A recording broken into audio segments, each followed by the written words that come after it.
I've worked in brain injury for 20 years and I'm extremely passionate about delivering outcome-based rehabilitation and providing really good outcomes for our service users, whether it be in terms of their functional independence or whether it is around their quality of life and their emotional well-being.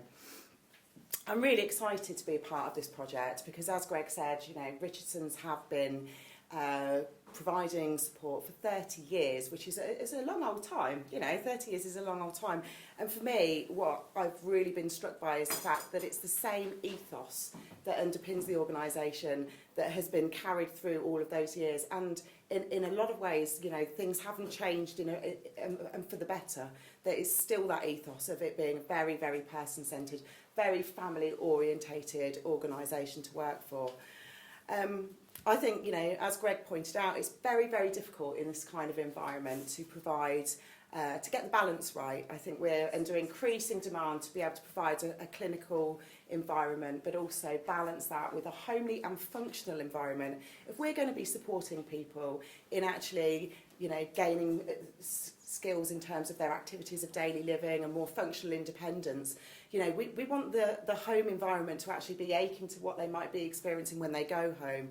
So for us, a lot of what we're doing is not about it.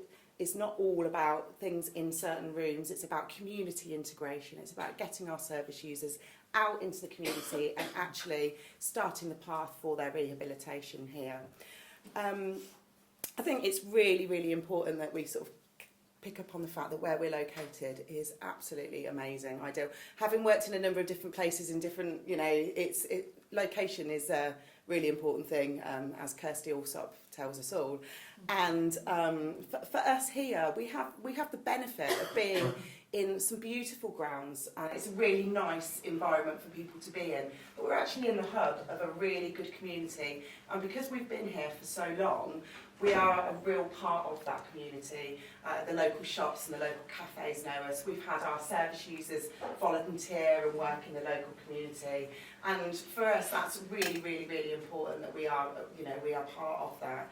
And it also does enable us to do some really good assessments in terms of how we look at community reintegration following, you know, having a brain injury. And again, that's a very pinnacle part of everything that we do.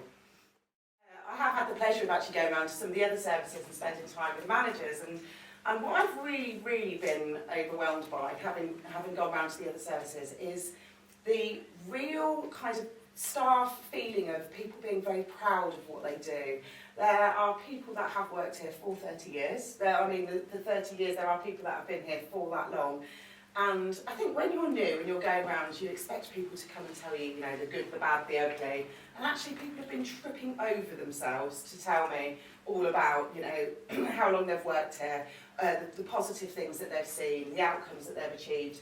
And it's been wonderful to see not only the fantastic progression that some of the service users have made, but also the staff members. And there's a real ethos around actually supporting staff members and training them and actually enabling them to progress within this field. Because I think most of you who work in brain injury, you know, once you're in it, you don't want to go anywhere else. So for many of us, it's something that we feel very, very passionate about.